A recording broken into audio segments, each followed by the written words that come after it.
My students are surprised when I tell them that in the New Testament Gospels, there is no narration of the resurrection of Jesus.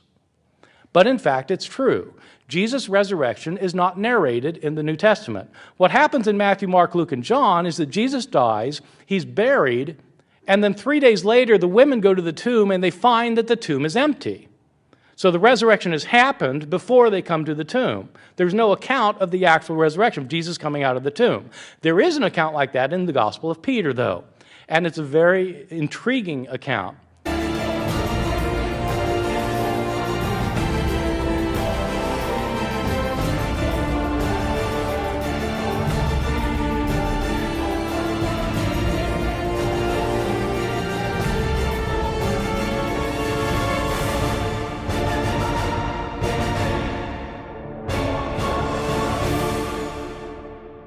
According to the Gospel of Peter, the Romans set a guard at the tomb.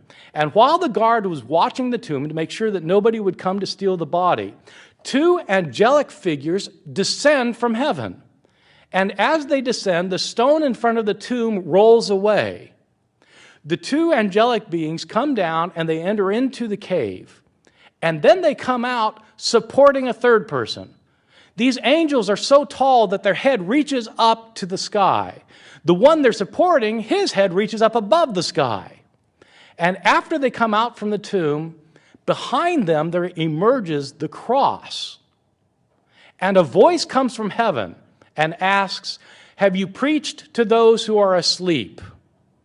And the cross replies, "Yes." Well, this is an amazing story. A giant Jesus and a walking, talking cross.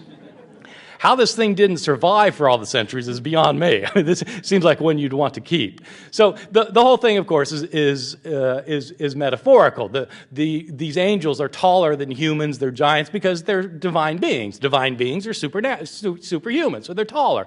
Jesus is taller than them because he's the Son of God, so he's really tall. And the cross, the walking, talking cross, is a metaphor. Has the message of the salvation brought by the cross of Jesus gone to those who are asleep, meaning gone to those who have died? Yes, Christ's salvation extends even to those who died before he appeared on earth. And so it's a theological message being preached. Well, one of the most interesting features of this text is that at the end, it moves into the first person. The way the text ends is, after the resurrection, it says, "I, Simon Peter, and my brother Andrew collected our nets and went fishing. And with us went Levi, son of Alphaeus, whom the Lord..." Stops. That's it. That's where it ends. So it stops in the middle of a sentence, so you don't know what's going to happen next. So that's it. But it is interesting, this author claims to be Simon Peter.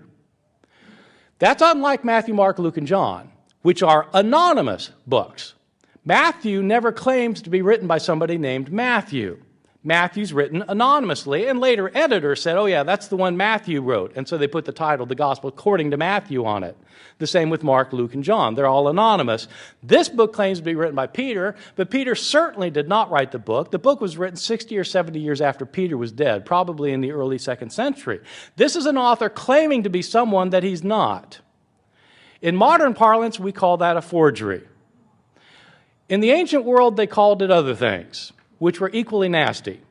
The two most common words for that kind of literary activity, where you would write a book claiming to be someone other than who you were, the two most common words in Greek, the language that these books are written in, the first word is pseudos, which means a lie. These books were called lies. The other word is somewhat worse. It's nothos. These books were called notha.